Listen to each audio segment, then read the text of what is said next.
Subscribe करिए हमारे channel target UP TET CTET को और बेल आइकन को दबाइए। हेलो फ्रेंड्स, मैं रेनू स्वागत करती हूँ आप सभी भावी अध्यापक एवं अध्यापिकाओं का आपके अपने channel target UP TET CTET में। दोस्तों, आज की इस क्लास में हम आपके डीएलएड 4th सेमेस्टर के विज्ञान विषय के मोस्ट इंपॉर्टेंट अति लघु उत्तरीय क्वेश्चंस की सीरीज में क्वेश्चन नंबर 56 से पढ़ने वाले हैं। और ये आपकी पवन सीरीज है। इससे पहले हमने नजम सीरीज के सारे प्रश्नों को कंप्लीट कर लिया था और ये आपका लास्ट क्लास है आपके पवन सीरीज की। सारे बहुविकल्पी प्रश्नों को भी मैं करवा चुकी हूँ और अति लघु उत्तरीय प्रश्नों को भी यहाँ पर आज हम खत्म कर लेंगे। और सारे विषयों के पहले ही सारे विषयों को मैं सॉल्व करवा चुकी हूँ। तो सारे विषयों के क्वेश्चंस पेपर एक बार देख लीजिएगा। प्रीवियस ईयर क्वेश्चन पेपर्स भी मैंने पूरे सॉल्व करवाए हैं और सारे विषयों के राजन सीरीज पवन सीरीज की पूरी पीडीएफ भी ऑलरेडी हम देते हैं, आपको पता है, अपने ऐप में। तो अगर ऐप को डाउनलोड नहीं किया तो ऐप को भी डाउनलोड कर लीजिए। तो चलिए स्टार्ट करते हैं क्वेश्चन नंबर 56 से। तो दोस्तों, यहाँ पर आपको जितने भी प्रश्न मैं करवाती हूँ उसमें से मैक्सिमम ऐसे होते हैं जो पिछले सालों में पूछे हुए होते हैं। तो ये सीरीज वैसे भी बहुत महत्वपूर्ण है आप लोग के लिए एग्जाम में पढ़ करके जाना। तो क्वेश्चन नंबर 56 है, खनिज क्या है? तो भूपर्पटी में प्राकृतिक रूप से पाए जाने वाले अकार्बनिक तत्व अथवा यौगिकों को ही हम क्या कहते हैं? खनिज कहते हैं। सारे के सारे विषयों की लिंक आपको मिल जाएगी डिस्क्रिप्शन बॉक्स और कमेंट बॉक्स में, तो आप देख लीजिएगा जा करके। क्वेश्चन नंबर 57 है, खनिज कहाँ पाए जाते हैं? तो खनिज पृथ्वी के तल पर या भूपर्पटी में तथा समुद्र में पाए जाते हैं। ये बहुत इंपॉर्टेंट प्रश्न है, बहुविकल्पी प्रश्नों में भी पूछा गया है। क्वेश्चन नंबर 58 है, निम्न धातुओं के अयस्क का नामोल्लेख कीजिए। लोहा, तांबा, सोना, एल्यूमिनियम तथा कैल्शियम। तो लोहा हेमेटाइट इसका अयस्क है, तांबा का कॉपर पायराइट है, सोना मुक्त अवस्था में होता है, एल्यूमिनियम का बॉक्साइट है और कैल्शियम का चूना पत्थर है। क्वेश्चन नंबर 59 है, निम्न आधात्मिक खनिजों के प्राप्ति स्थान का नामोल्लेख कीजिए। अभ्रक, बहुमूल्य पत्थर, पेट्रोलियम, कोयला। तो देखिए, जो अभ्रक है ये बिहार, उड़ीसा, तमिलनाडु, राजस्थान में पाया जाता है। बहुमूल्य पत्थर राजस्थान में पाया जाता है।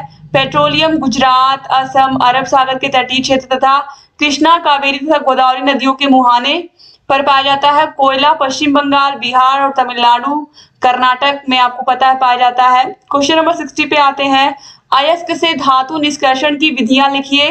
तो अयस्क से धातु निष्कर्षण की विधियों में गुरुत्वीय पृथक्करण विधि, चुंबकीय पृथक्करण विधि, फेन प्लवन विधि, ये सब है।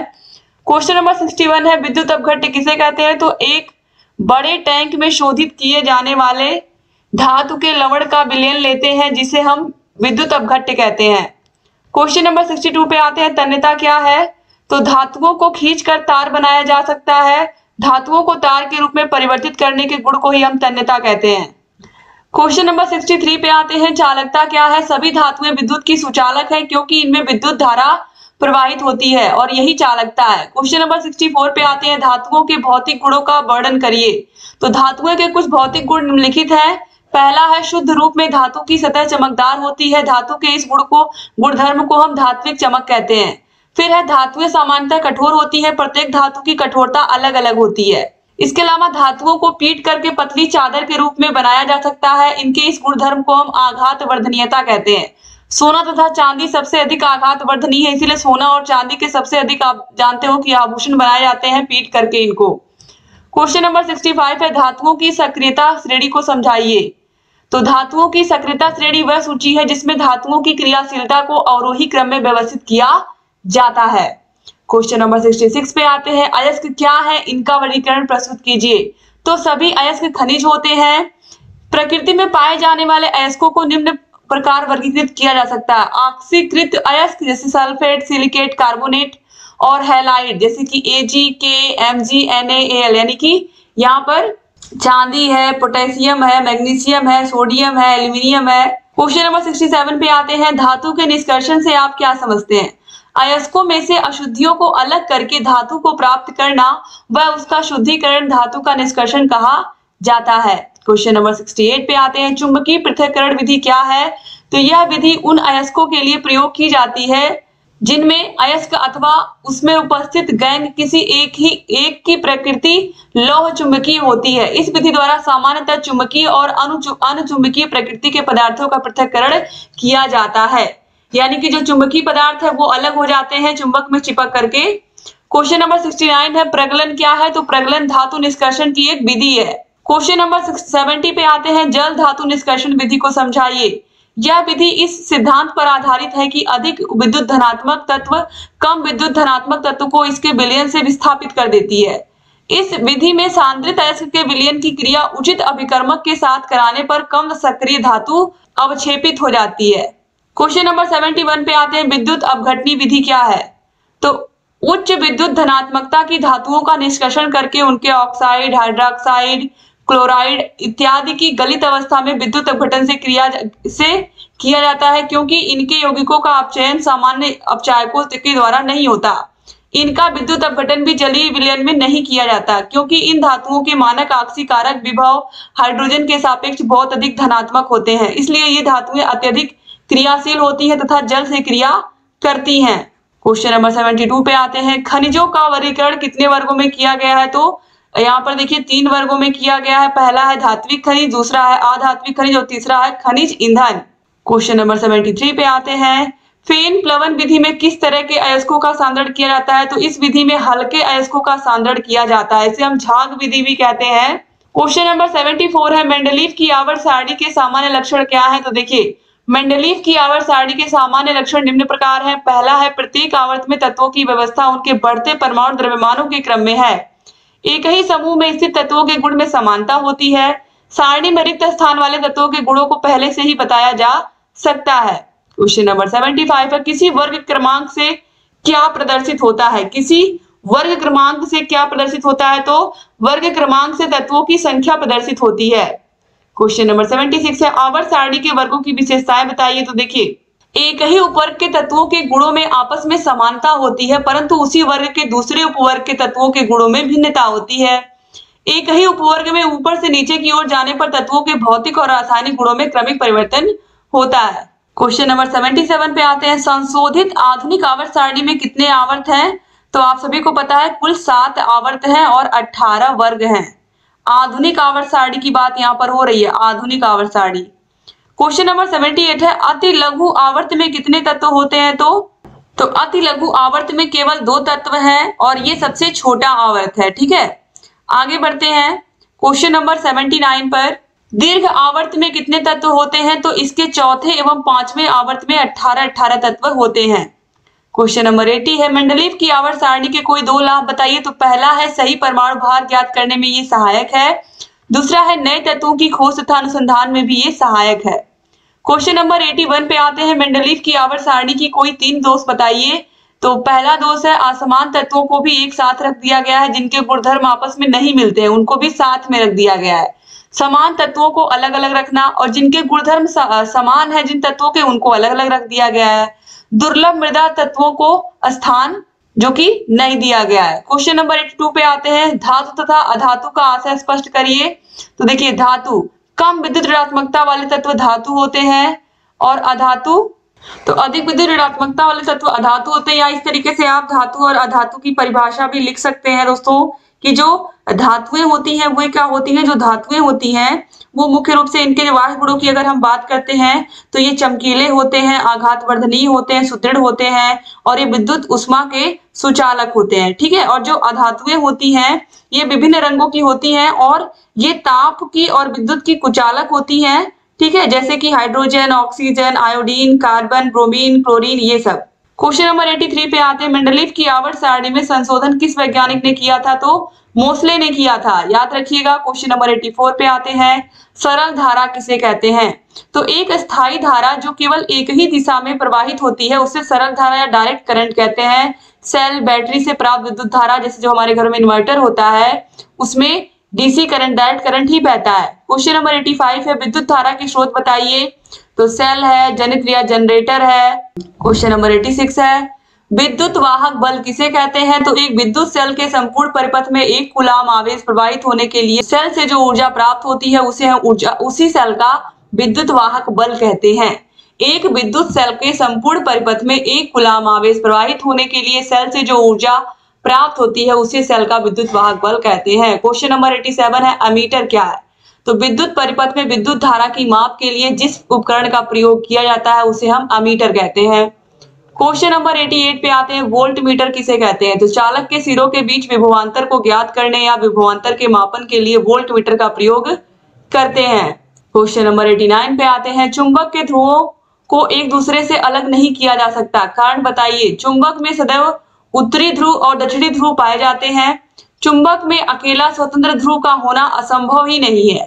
किसी चुंबक में दो उत्तरी व दो दक्षिणी ध्रुव भी नहीं हो सकते, यानी कि आप चुंबक को कितना भी तोड़ोगे तभी वो नॉर्थ और साउथ में वो अपनी जगह जो है वो बना ही लेगा। ठीक है, नॉर्थ और साउथ में वो हो ही जाएगा।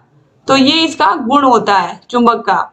क्वेश्चन नंबर 90 है। विद्युत चुंबक के उपयोग बताइए। देखिए, टेलीग्राफ एवं टेलीफोन यंत्रों में उपयोग, विद्युत मोटर जिसका उपयोग पंखा एवं कपड़ा धोने की मशीन में होता है, विद्युत घंटी या लाउड स्पीकर में, कारखानों में भारी स्टील के टुकड़ों को इधर से उधर लाने में या ले जाने में। क्वेश्चन नंबर 91 है। दो आवेशित वस्तुओं में कब आकर्षण और कब प्रतिकर्षण होता है? तो विजातीय विपरीत प्रकार की आवेशित वस्तुओं के बीच आकर्षण बल तथा सजातीय समान प्रकार के आवेशित वस्तुओं के बीच प्रतिकर्षण बल लगता है। जैसे कि प्लस प्लस के बीच प्रतिकर्षण होगा और प्लस माइनस के बीच आकर्षण होगा। माइनस माइनस के बीच भी क्या होगा? प्रतिकर्षण। समान ध्रुवों में प्रतिकर्षण और विपरीत ध्रुवों में आकर्षण, प्लस माइनस या माइनस प्लस में आकर्षण होगा। क्वेश्चन नंबर 92 है। आवेश का मात्रक क्या है? एकांक आवेश किसे कहते हैं? तो आवेश का मात्रक कूलाम होता है। Q I = Q/T आप लोगों ने पढ़ा ही है। तो यदि समान परिपथ के दो सजातीय आवेश वायु तथा निर्वात में एक दूसरे से 1 सेंटीमीटर की दूरी पर स्थित होने पर परस्पर 1 न्यूटन का प्रतिकर्षण बल आरोपित करें तो प्रत्येक आवेश एकांक आवेश कहलाता है। क्वेश्चन नंबर 93 है। कारण समझाइए। प्लास्टिक के कंघे को ऊनी कपड़े से रगड़ते हैं तो क्या होता है? तो प्लास्टिक के कंघे को ऊनी कपड़े से रगड़ने पर कंघा ऋण आवेशित हो जाता है। इस प्रक्रिया में इलेक्ट्रॉनों का स्थानांतरण ऊन से कंघे में हो जाता है। अब दूसरा है, फलालेन से रगड़ी हुई एबोनाइट की दोनों छड़ें एक दूसरे को प्रतिकर्षित करने लगती हैं। तो देखिए, फलालेन से रगड़ी गई एबोनाइट की दोनों छड़ों पर एक ही प्रकार का आवेश यानी कि ऋणावेश आ जाता है, अतः दोनों छड़ें एक दूसरे को प्रतिकर्षित करने लगती हैं। अभी मैंने बताया कि प्लस प्लस प्रतिकर्षित करेंगे, माइनस माइनस भी एक दूसरे को क्या करेंगे? प्रतिकर्षित करेंगे। तो बस वही चीज यहाँ पर होती है। फिर है, एक दूसरे से रगड़ी हुई दो वस्तुएं एक दूसरे को आकर्षित करती हैं। जब दो वस्तुओं को रगड़ा जाता है तो दोनों ही वस्तुएं समान रूप से विपरीत प्रकार के आवेशों से आवेशित हो जाती हैं, इसलिए दोनों वस्तुएं एक दूसरे को आकर्षित करती हैं। क्वेश्चन नंबर 94 पे आते हैं। विद्युत धारा के कितने प्रकार हैं? तो 2 ही हैं। एक है डीसी करंट, डायरेक्ट करंट, दूसरा है प्रत्यावर्ती धारा यानी कि अल्टरनेट करंट जो हमारे घरों में आता है। क्वेश्चन नंबर 95 है। दंड चुंबक का आकार कैसा होता है? तो दंड चुंबक का आकार आयताकार होता है। क्वेश्चन नंबर 96 पे आते हैं। नाल चुंबक का आकार कैसा होता है? तो नाल चुंबक होता है वो यू आकार का होता है। ठीक है, यू आकार का होता है जो नाल चुंबक होता है। क्वेश्चन नंबर 97 है। विद्युत धारा की तीव्रता किस समय 1 एम्पीयर होती है? तो विद्युत धारा की तीव्रता किस समय 1 एम्पीयर होती है? तो किसी परिपथ में जब 1 कूलाम आवेश 1 सेकंड में प्रवाहित होता है तब उस परिपथ में प्रवाहित विद्युत धारा की तीव्रता 1 एम्पीयर होती है। क्वेश्चन नंबर 98 पे आते हैं। लाल रुधिर कणिकाओं के क्या कार्य हैं? तो ये क्या करती हैं? ऑक्सीजन तथा कार्बन डाइऑक्साइड से बंध बनाकर उनका परिवहन करती हैं। क्वेश्चन नंबर 99 है। श्वेत रुधिर कणिकाओं के क्या कार्य हैं? तो देखिए, ये कणिकाएं प्रतिरक्षा का कार्य करती हैं, शरीर में अशक्त तथा टूटी हुई कोशिकाओं का भक्षण कर रुधिर की सफाई करती हैं। क्वेश्चन नंबर 100 पे आते हैं। रुधिर प्लेटलेट्स के क्या कार्य हैं? तो रुधिर प्लेटलेट्स रुधिर का थक्का बनाने में सहायता करते हैं तथा चोट लगने पर रक्त के बहाव को भी नियंत्रित करते हैं। क्वेश्चन नंबर 101 पे आते हैं। रुधिर प्लाज्मा किसे कहते हैं? तो यह हल्का पीला चिपचिपा तथा पारदर्शी तरल पदार्थ होता है। यह रुधिर का लगभग 50 से 60% भाग होता है। सामान्य रूप से इसमें 90% जल और 10% अकार्बनिक एवं कार्बनिक पदार्थ होते हैं। क्वेश्चन नंबर 102 पे आते हैं। रुधिर बैंक किसे कहते हैं? तो रक्त को आधुनिक उपकरण एवं विधियों द्वारा 4.5 सेंटीग्रेड यानी कि 40 डिग्री फ़ारेनहाइट पर कांच या प्लास्टिक की वायुरुद्ध बोतलों में सुरक्षित रखा जाता है, अर्थात वह स्थान जहां पर विभिन्न वर्ग के रुधिरों को रखा जाता है वह रुधिर बैंक कहलाता है। ठीक है, आगे बढ़ते हैं। इसके बाद देखते हैं अगला प्रश्न है, रक्तदाब या बीपी किसे कहते हैं? तो हृदय द्वारा रक्त निश्चित लय या चक्र में पंप किया जाता है। हृदय प्रकुंचन के समय यह दाब अधिक होता है तथा हृदय में शिथिलन के समय यह दाब कम होता है। स्वस्थ मनुष्य का दाब बीपी 120 से 80 मिलीमीटर पारे के बराबर होती है। इसे दाबांतर मापी या हम इसको कह सकते हैं स्फिग्नोमैनोमीटर के द्वारा हम मापते हैं। ठीक है, स्फिग्नोमैनोमीटर के द्वारा हम मापते हैं। आगे बढ़ते हैं। क्वेश्चन नंबर 104 है, रक्त की संरचना बताइए। तो रक्त की संरचना में दो तत्व होते हैं। पहला होता है रुधिर कणिकाएं, जिसमें आरबीसी और डब्ल्यूबीसी होते हैं, और दूसरा होता है रुधिर प्लाज्मा, जिसे हम प्लेटलेट्स कहते हैं। क्वेश्चन नंबर 105 है, रक्त वर्ग की जानकारी करने के कोई 2 लाभ बताइए। तो मरीज को यदि गलत वर्ग का रुधिर दे दिया जाएगा तो उसके रक्त में अभिश्लेषण क्रिया होने से उसकी मृत्यु हो जाएगी। चिकित्सा कानून के मुकदमों में न्यायालयों को बहुत सहायता मिलती है। इसकी सहायता से पैतृक झगड़े आसानी से निपटाए जा सकते हैं। क्वेश्चन नंबर 106 पे आते हैं, शरीर में रुधिर का महत्व बताइए। तो देखिए, समस्त कशेरुकी प्राणियों के शरीर में चलने वाली जैविक क्रियाओं के नियमन में रुधिर का बहुत ही महत्वपूर्ण योगदान होता है। रुधिर शरीर की प्रत्येक कोशिका को तरह तरह के पदार्थ घुलित अवस्था में पहुंचाता है। रक्त वाहिनियों में शरीर की नलिका विहीन ग्रंथियों में उत्पन्न रस हार्मोन भी सीधे आते हैं, जिनका परिवहन रक्त के माध्यम से होता रहता है तथा शारीरिक नियंत्रण बना रहता है। क्वेश्चन नंबर 107 पे आते हैं, मनुष्य के रक्त को जमने में कितना समय लगता है। तो 4 से 8 मिनट का टाइम लगता है। क्वेश्चन नंबर 108 है, श्वेत रक्त कणिका यानी कि डब्ल्यूबीसी का जीवन काल कितना होता है। तो 1 से 4 दिन का होता है, कहीं कहीं 1 से 3 भी मिलेगा, तो वो भी गलत नहीं है।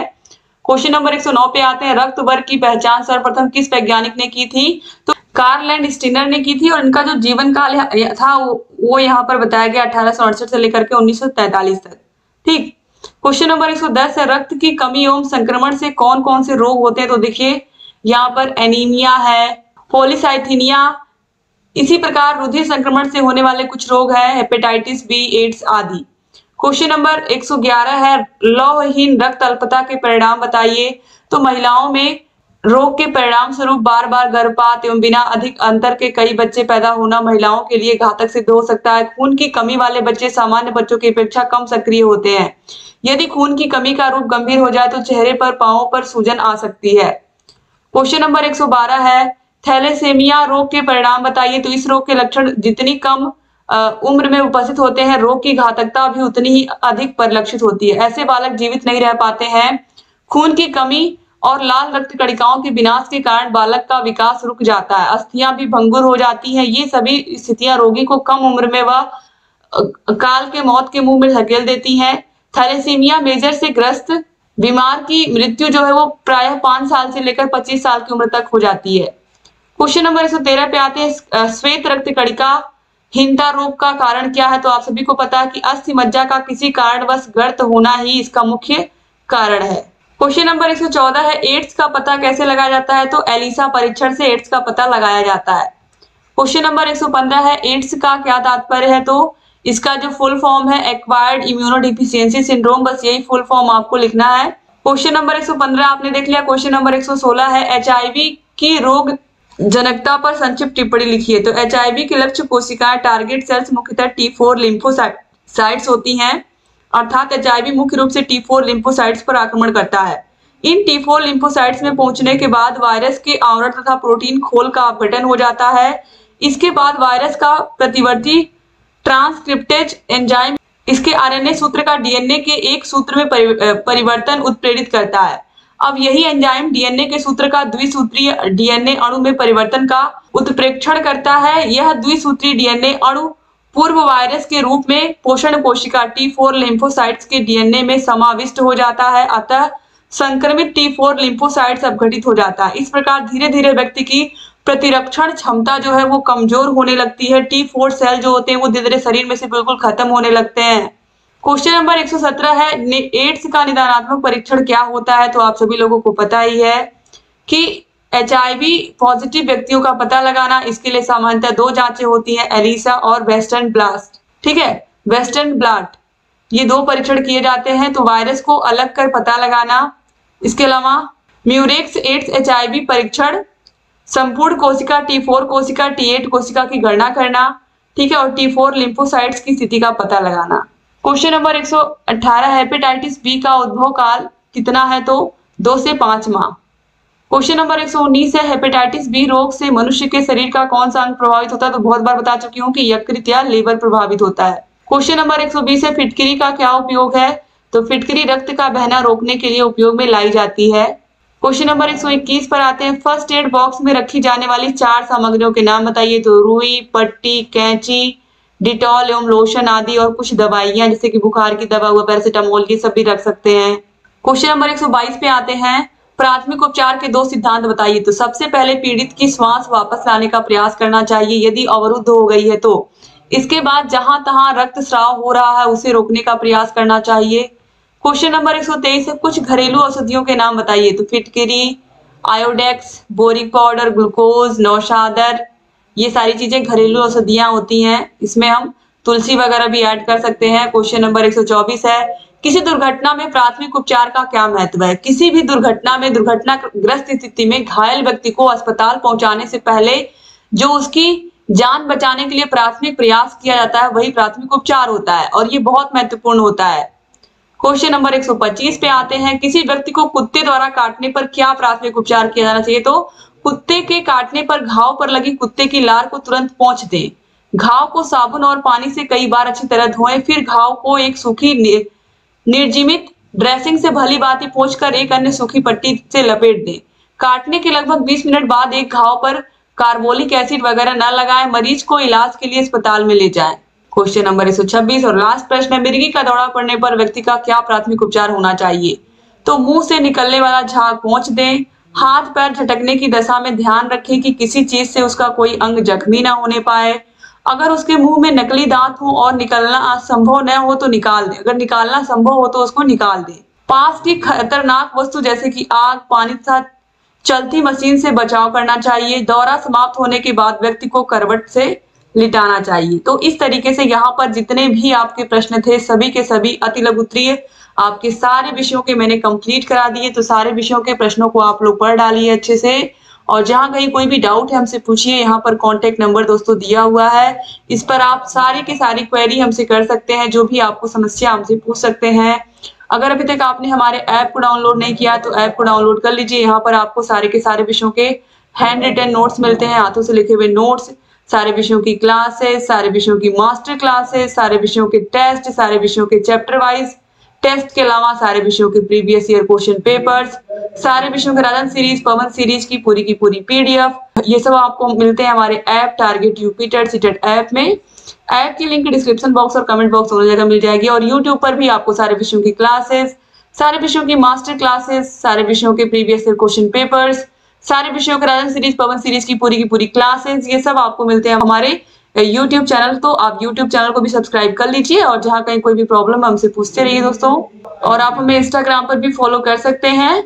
और अगर इस क्लास को अभी तक आपने शेयर नहीं किया तो अपने कॉलेज फ्रेंड्स को जरूर शेयर कर दीजिएगा। Thank you so much class को पूरा देखने के लिए। जय हिंद।